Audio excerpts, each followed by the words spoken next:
Vallabhaneni Vamsi bad time start అయింది. ఆయన arrest అయ్యి జైల్లో నానా ఇబ్బందులు పడుతున్నాడు. బెయిల్ ఇప్పటివరకు రాలేదు.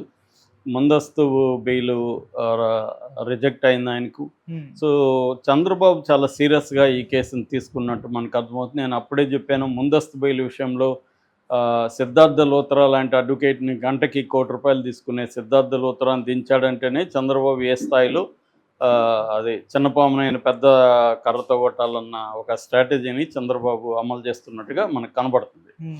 లేకపోతే ఈయన ముందస్తు బెయిల్‌కి సంబంధించి సుప్రీంకోర్టులో టాప్ 5లో ఉండే ఒక అడ్వకేట్‌ని తీసుకొచ్చి ఎవరు కూడా పెట్టరు. కానీ చంద్రబాబు పెడుతున్నాడంటే ఇతని మీద ఎంత సీరియస్‌గా ఉన్నారనేది మనకు అర్థమవుతుంది. హ్మ్. దానికి కారణాలు కూడా అందరికీ తెలుసు. చంద్రబాబుని ఒక రకంగా ఏడిపించడానికి ఇతనే కారణమయ్యాడు. ఇతను భువనేశ్వర్ గారి మీద, లోకేష్ పుట్టుక మీద ఇతను మాట్లాడిన మాటలే తర్వాత వైసీపీ వాళ్ళు అందరూ కూడా మాట్లాడారు. పైగా ఇతను తెలుగుదేశం టికెట్ ఇచ్చి 2014లో తర్వాత 2019లో గన్నవరం నుంచి గెలిపించింది తెలుగుదేశం. సో, తెలుగుదేశం నుంచి లేకపోతే ఇతను మామూలుగా అనామకుడిగా ఉండేవాడు. పరిటాల రవికి అసిస్టెంట్‌గా ఉన్నాడు తప్ప ఇతనేమి అంతకుముందు పెద్ద రాజకీయాల్లోనో ఇంకోటో కూడా కాదు. ఏవో 2, 3 సినిమాలు ప్రొడ్యూస్ చేశాడు. పరిటాల రవి అసిస్టెంట్‌గా ఉండి కొన్ని కాంట్రాక్టులు అట్లాంటివి చేసేవాడు. బాగా చదువుకున్నాడు. బట్ ఎప్పుడైతే ఇతనికి తెలుగుదేశంలో నుంచి అసంతృప్తితో జగన్ వైపు వెళ్ళాడో అక్కడి నుంచి దారుణంగా ఇతను మాట్లాడడం అనేది మొత్తం తెలుగుదేశం పార్టీలో కేడర్‌తో సహా అందరూ కూడా రగిలిపోయే పరిస్థితి అయితే ఉంది.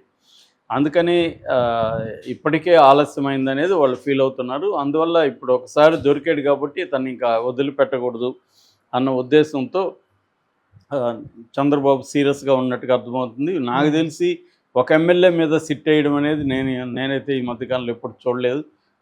ఇతని మీద ఒక సిట్ కూడా వేశారు. Special investigative team. అది ఏలూరు డీఐజీ అశోక్ కుమార్ ఆధ్వర్యంలో ఈ సిట్ పనిచేస్తుంది. ప్రతాప్ శివకిషోర్, నరసింహ కిషోర్ లాంటి వాళ్ళు దీంట్లో ఉన్నారు ఆఫీసర్లు.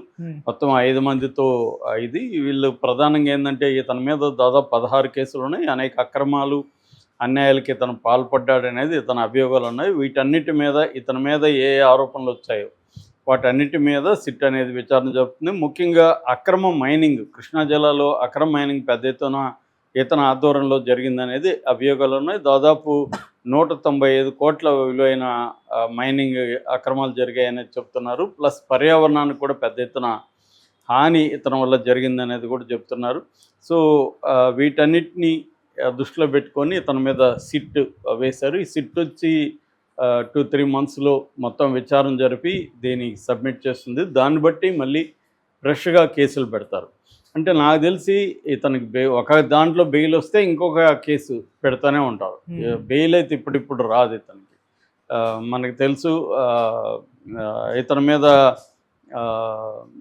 పీటీ వారెంట్లు ఇష్యూ అవుతానంటే పీటీ వారెంట్ అంటే నేను గతంలో చెప్పాను, ప్రిజనర్ ఇన్ ట్రాన్సిషన్ వారెంట్ అంటారు. ఒక కేసులో ఒక జైల్లో ఉన్నప్పుడు ఇంకొక కేసులో వారెంట్ వచ్చినప్పుడు దాన్ని పీటీ వారెంట్ అంటారు. ఆ ప్రిజనర్ని వేరే కేసుల్లోకి వేరే టౌన్ ఉంటే వేరే టౌన్లోకి తీసుకొస్తారు, మళ్ళీ ఆ జైలుకి తీసుకెళ్ళిపోతారు.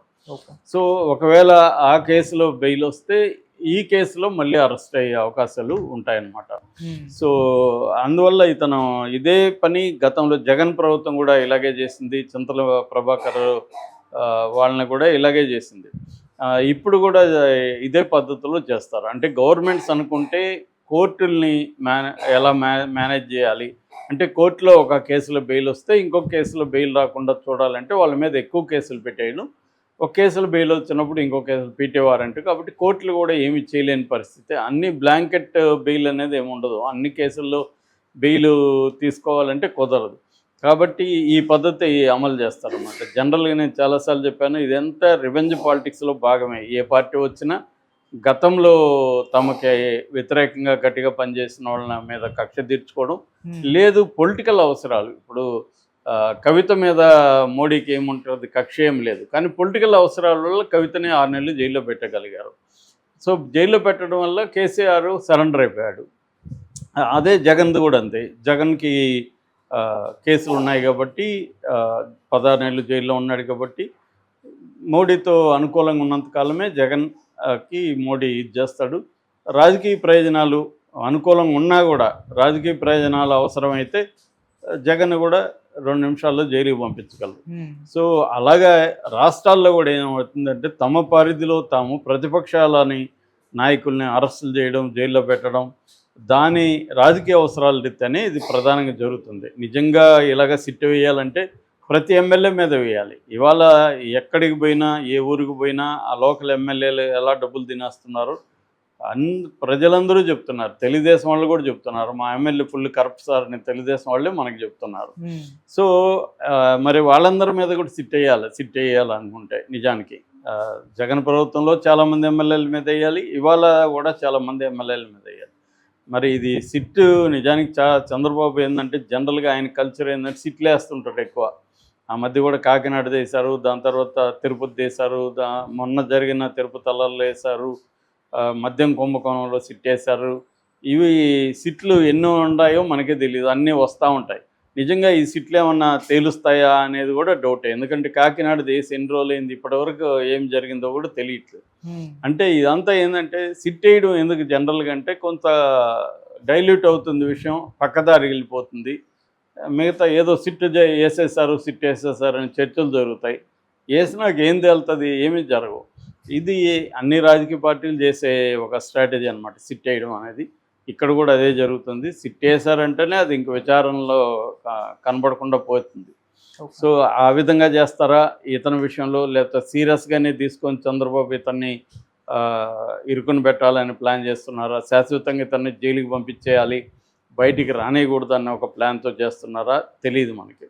ఎందుకంటే ఇప్పటివరకు జరిగింది పరిశీలిస్తూ ఉంటే వైసీపీ నాయకులు చాలామంది గత కాలంలో అరాచకాలు అన్యాయాలకు పాల్పడిన వాళ్ళు కావచ్చు, తీవ్రంగా బూతులు తిట్టిన వాళ్ళు కావచ్చు, వాళ్ళ మీద ఎవరి మీద కూడా ఇప్పటివరకు చర్యలు తీసుకోవాలి. ఫస్ట్ టైం వంశీ మీద మాత్రమే తీసుకున్నారు. మిగతా వాళ్ళంతా కూడా సోషల్ మీడియా బాపతే. సోషల్ మీడియా వాళ్ళంటేనే వీక్గా ఉంటారు వాళ్ళు. పెద్ద స్థాయి నాయకుల మీద ఎవరి మీద తీసుకోవాలి అంటే లైక్ రోజా కావచ్చు, అంబటి రాంబాబు కావచ్చు, వీళ్ళని అంటే ఒక జలక్కి ఇవ్వడానికి ఏదన్నా ఒక శాంపుల్గా వంశీని తీసుకున్నారా అనేది కూడా తెలియదు. వంశీ మీద కూడా సరిగ్గా డీల్ చేయట్లేదన్న అసంతృప్తి తెలుగుదేశం కేడర్లో కూడా ఉంది. ఎందుకంటే నాని మొన్న కూడా వచ్చి మాట్లాడాడు, నాని ఏదో పరారు అయిపోయాడు, దాక్కున్నాడని తెలుగుదేశం మీడియా రాస్తుంటుంది, కానీ నానేమో బయట తిరుగుతుంటాడు. ఇతను కూడా అంతే. మొన్నటి వరకు వంశీ అమెరికాలో ఉండడం తెలుగుదేశం మీడియా అంటే పరారు అయిపోయారు కాబట్టి అరెస్ట్ చేయలేకపోతున్నారు అన్న బిల్డప్ ఇస్తూ ఉంటుంది తెలుగుదేశం మీడియా. కానీ ఎక్కడే ఎవరు పరారు గల, అందరూ ఇక్కడే ఉన్నారు. రోజా మాట్లాడుతుంది, రోజు అంబటి రాంబాబు మాట్లాడుతున్నాడు, పేరుని నాని నిన్న కూడా జైలుకి వచ్చి వంశీని పరామర్శించాడు. సో వీళ్ళందరూ ఎక్కడికి పోలేదు. కాబట్టి నిజంగానే చంద్రబాబు వీళ్ళందరి మీద సీరియస్గా రివెంజ్ తీర్చుకుంటాడా లేదా అనేది కూడా చూడాలి. అయితే వంశీ మీద మాత్రం స్టార్ట్ అయినట్టుగా మనకు కనబడుతుంది. అదే సమయంలో ఇప్పుడు వంశీకి court, SC ST atrocities court 3 రోజులు పోలీస్ కస్టడీకి ఇచ్చింది. ఈ 3 రోజుల్లో వంశీని టార్చర్ చేయబోతున్నారన్న వార్తలు కూడా వస్తున్నాయి. వంశీకి రఘురామకృష్ణరాజుకి సిఐడి ఎలాగైతే ట్రీట్మెంట్ ఇచ్చిందో ఇతనికి కూడా అలాంటి ట్రీట్మెంటే. అంటే 3rd డిగ్రీ పోలీసులు బయటికి దెబ్బలు కనబడకుండా కొడతారు అన్న పద్ధతిలో వార్తలు అయితే వస్తున్నాయి. కానీ కోర్టు మాత్రం ఇతన్ని 10 గంటల నుంచి 5 గంటల వరకే విచారించాలి, లాయర్ సమక్షంలోనే విచారించాలని కోర్టు చెప్పింది. సో ఒకవేళ ఇతని మీద కానీ 3rd డిగ్రీ జరిగితే ఇతను ఇమీడియట్గా లాయర్కి చెప్పే అవకాశం, లాయర్ ఉన్నప్పుడైతే జరగదు. కానీ 10 to 5 అయిపోయినాక కూడా అతను వాళ్ళ కస్టడీలోనే ఉంటాడు కదా, ఆ టైంలో కొట్టచ్చు కదా కొట్టాలనుకుంటే అన్న వార్తలు బయటకు వస్తున్నాయి. కానీ అలా కొడితే ఇమీడియట్గా అతను లాయర్కి చెప్పే అవకాశం ఉంది, లాయర్ దాన్ని కోర్టు దృష్టికి తీసుకెళ్లే అవకాశం ఉంది. కాబట్టి కొడతారా లేదా చెప్పలేం. ఒకవేళ అంటే నువ్వు కొడతాము, మేము కొట్టబోతున్నాము, కొట్టినాక నువ్వు కానీ చెప్తే మళ్ళీ కొడతాము, ఇంకొక కేసులో కొడతాము, నువ్వు ఎట్లాగో కోర్టులో ప్రూవ్ చేసుకోలేవు, కాబట్టి మా దెబ్బలు దీన్ని సైలెంట్గా ఉండు, అదేదో ప్రకాష్ రాజ్ డైలాగ్ గిచ్చితే గిలించుకో అరవద్దు అన్న యాంగిల్ ఏమన్నా కొడతారని తెలియదు. ఎందుకంటే ఇప్పుడు రఘురామకృష్ణరాజు కూడా బయటకు వెళ్ళి కోర్టులో చెప్తాడని తెలిసే కొట్టారు కదా. సో ఇది కూడా అలాగే జరగచ్చు, వాళ్ళు అనుకుంటే అది పెద్ద విషయం అయితే కాదు.